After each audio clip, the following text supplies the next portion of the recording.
This part of Kent County looks much like it did during the American Revolution.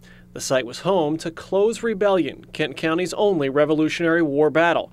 It's also one of the stops on the new Delaware History Trail. There's some things that I loved learning about and were real revelations that, wow, I didn't know Delaware had played a part in that.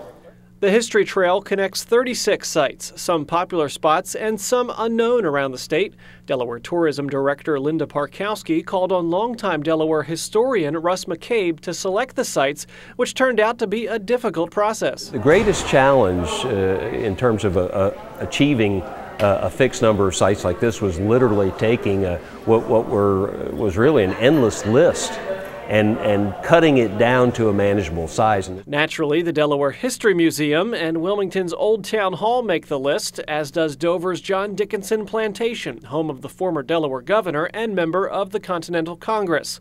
And you can explore the history of military cargo transport at the Air Mobility Command Museum in Dover. The real goal behind this isn't just to educate and to tell a story, but it's to get people to travel and explore themselves and learn more, to see more. Visitors who stop at 18 sites along the trail will get this coffee table book titled Landmarks and Legacies, featuring the art of acclaimed Delaware photographer Kevin Fleming. And we needed a good prize to make people want to do it and visit the sites.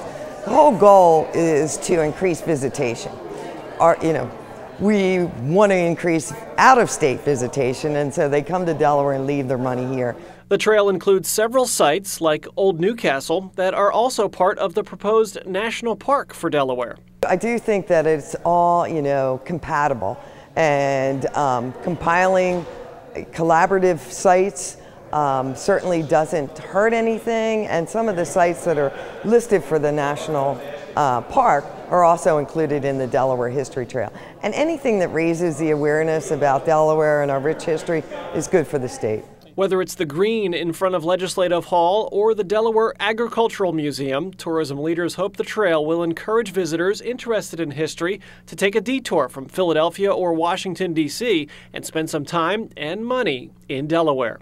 Geographically, we may not be in the center, but we are so close to so much that happened in our nation's history, and in our very small, relatively small size, encompass so many different parts of our nation's historic story. I think, for many of the residents here on the East Coast, it's just a short drive away, and there's a lot to see and do.